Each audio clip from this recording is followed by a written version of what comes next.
जय हिंद, नमस्कार। स्वागत है आपका एक बार फिर से अपने यूट्यूब चैनल में।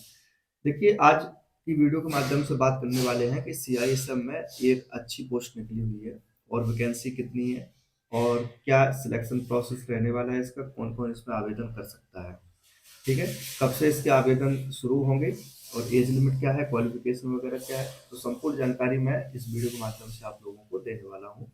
तो वीडियो को स्किप बिल्कुल मत करिएगा और वीडियो में अंत तक आप लोग जरूर बने रहिएगा। ठीक है, क्योंकि ये बहुत अच्छी पोस्ट आई हुई है और काफी संख्या में वैकेंसी है इसमें।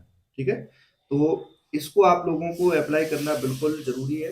और जो कैंडिडेट तैयारी कर रहा है, खासकर कोर्स यानी कि जो कोर्स लाइन की तैयारी कर रहे हैं, देखिए मैंने आपको बहुत पहले ये चीजें बताई हैं कि खासकर सेंट्रल फोर्सेस में ऐसी वैकेंसी बहुत ज़्यादा देखने को मिलती है हर साल। हर महीने 2 महीने में ऐसी वैकेंसी बहुत ज़्यादा देखने को मिलती है, चाहे वो किसी भी सेंट्रल पैरामिलिट्री फोर्सेस हो।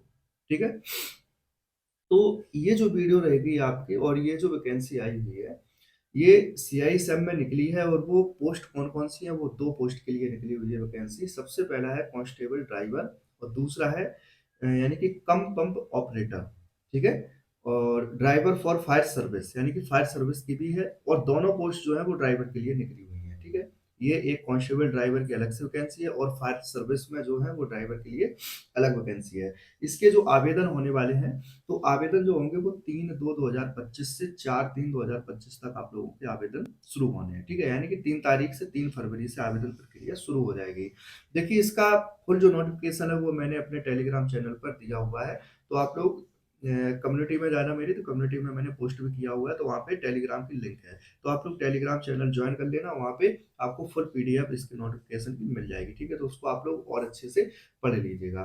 देखिए, आगे अगर बात करते हैं इसमें वैकेंसी कितनी है, तो सबसे पहले अगर वैकेंसी की बात की जाए तो इसमें टोटल वैकेंसी जो है वो कैटेगरी वाइज दी गई है और टोटल वैकेंसी जो है वो 1124 पोस्ट है इसमें। ठीक है, जनरल, ईडब्ल्यूएस, एससी, एसटी और एक्स सर्विसमैन के लिए अलग अलग से पोस्ट इसमें यानी कि कैटेगरी वाइज वैकेंसी दी गई है। आगे बात अगर करते हैं सिलेक्शन प्रोसेस की, तो सिलेक्शन प्रोसेस में सबसे पहले इसमें होना है आप लोगों का पीईटी और पीएचडी और डॉक्यूमेंट्स एंड ट्रेड टेस्ट। ठीक है, सबसे पहले फिजिकल होगा आप लोगों का, फिजिकल के बाद सॉरी पीईटी होगा यानी कि नाप वगैरह होगी, हाइट चेस्ट वगैरह होगा। इसके बाद आपका पीएचडी होगा, फिजिकल स्टैंडर्ड टेस्ट होगा यानी कि आपकी दौड़ होगी। इसके बाद डीबी होगा, डॉक्यूमेंट्स। और इसके बाद ट्रेड टेस्ट का मतलब है कि आप जो ट्रेड टेस्ट में यानी कि जो ड्राइवर पोस्ट है, तो उसमें आपसे वाहन वगैरह जो है वो चलवा के दिखाया जाएगा। ठीक है, दूसरा जो सिलेक्शन प्रोसेस सेकंड फेज रहेगा वो ओएमआर सीबीटी यानी कि mode written examination which will be bilingual in Hindi and English languages. ठीक है, तो आपका रिटन एग्जाम होना है और तीसरा जो सिलेक्शन प्रोसेस होगा वो आपका यानी कि मेडिकल प्रोसेस होगी। आगे अगर बात करते हैं एलिजिबिलिटी क्राइटेरिया क्या रहेगा, देखिए इस एलिजिबिलिटी क्राइटेरिया में एज क्राइटेरिया की अगर बात की जाए तो सबसे पहले 21 से 27 साल के बीच आपकी एज होनी चाहिए। ठीक है, यानी कि 4/3/2025 को आप लोग मिनिमम 21 साल के हो जाने चाहिए। ठीक है, आगे एज रिलैक्सेशन भी इसमें दिया गया है। और आगे बात कर लेते हैं एजुकेशन क्वालिफिकेशन की अगर बात की जाए इसमें, तो आप लोगों को 10th पास होना चाहिए। दूसरा सबसे मेन जो है इसमें वो ये है कि आपके पास ड्राइवर लाइसेंस होना चाहिए। ठीक है, तो जिसके भी पास ड्राइवर लाइसेंस होगा वही इसको अप्लाई कर पाएगा। कहने का मतलब है the candidate should have a valid driver licence in the following type of vehicles. कौन कौन से टाइप के आपके व्हीकल्स का डीएल होना चाहिए। नंबर ए कैटेगरी में है तो हैवी मोटर व्हीकल और ट्रांसपोर्ट व्हीकल। ठीक है, यानी कि आपके पास या तो हैवी होना चाहिए, दूसरा लाइट मोटर व्हीकल यानी कि जो लोग आप लोगों ने बनवाया होगा वो एलएमवी होगा। ठीक है, तीसरा मोटरसाइकिल विद गियर। ठीक है, तो ये आपके पास यानी कि 3 कैटेगरी के ड्राइवर लाइसेंस होने चाहिए। कहने का मतलब है कि सीधा यही है कि आपके पास डीएल होना चाहिए। तो जिसके पास डीएल होगा वो इसमें अप्लाई बिल्कुल कर सकता है। ठीक है, ये बहुत अच्छी पोस्ट आई हुई है। आगे बात कर लेते हैं जो फिजिकल के लिए जो आपका क्राइटेरिया मांगा गया है, तो उसमें बात करते हैं क्या क्या है आपके फिजिकल के लिए। देखिए, फिजिकल स्टैंडर्ड टेस्ट जो आपका होना है उसमें क्या क्या चाहिए आपको। हाइट आपकी 167 सेंटीमीटर होनी चाहिए। और चेस्ट आपका मिनिमम 80 से और 5 सेंटीमीटर आपका फूलना चाहिए। ऐसे ही अगर रिलैक्सेशन वाली बात कर ले, जैसे कि SC ST वालों के लिए तो हाइट 160 होनी चाहिए, और जो सीना है मिनिमम मिनिमम फुलाव 78 सेंटीमीटर, और 5 सेंटीमीटर आपका फुलाव होना चाहिए। ठीक है, आगे बात करते हैं। इसके बाद मेडिकल है। देखो, थोड़ा एग्जामिनेशन यानी कि रिटन एग्जाम की भी बात कर लेते हैं इसमें, कि रिटन एग्जाम में क्या क्या होगा आपका। ये सभी ऑल इंडिया भर्ती है, ये आप लोग सोच लेना कि ये ऑल इंडिया भर्ती है, और कहीं ना कहीं एक अपने आप में जो है वो, और काफी संख्या में पोस्ट हैं। अब जैसे जिसके पास DL वगैरह है तो वो लोग बिल्कुल इसको डाल सकते हैं।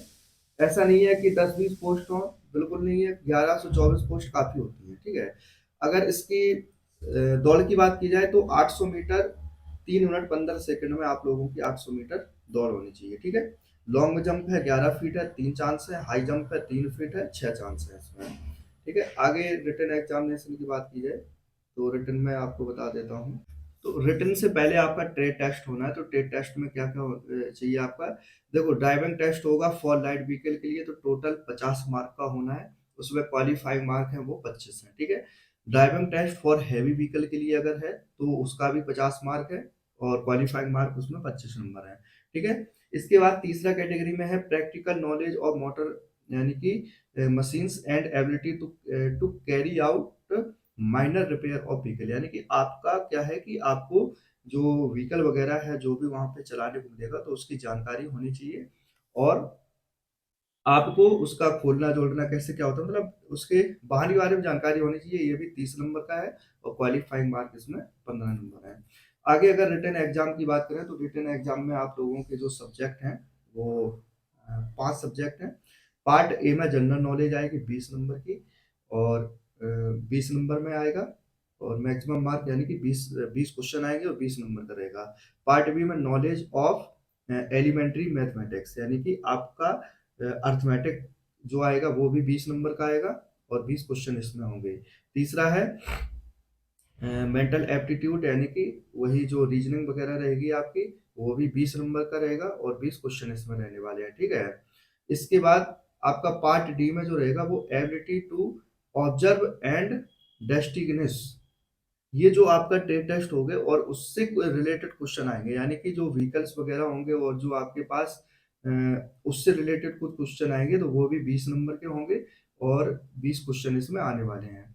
ठीक है, इसके बाद basic knowledge of English and Hindi. ठीक है, आप वहाँ पे चूज करेंगे, अगर आपको इंग्लिश अच्छी तरह से आता है तो इंग्लिश वहाँ पे चूज कर लेंगे, नहीं फिर हिंदी के 20 क्वेश्चन और 20 नंबर के आपके आने हैं। टोटल 100 नंबर का आपका पेपर होना है, और 120 यानी कि 2 घंटे इसमें आपका समय मिलने वाला है, और कोई भी नेगेटिव मार्किंग इसमें नहीं है।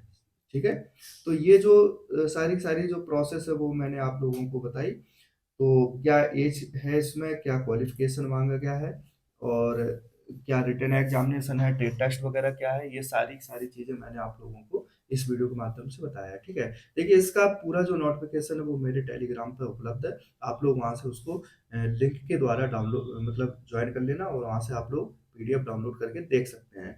काफी अच्छी संख्या में वैकेंसी है इसमें। ठीक है, जिसके पास DL वगैरह है और जो यानी कि मशीनरी में वगैरह जानता है, व्हीकल चलाना जानता है, तो वो लोग इसको जरूर अप्लाई कर सकते हैं। 3 तारीख से इसका सरकारी रिजल्ट पर ऑफिशियल साइट जो है वो उस पर अप्लाई होना शुरू हो जाएगा।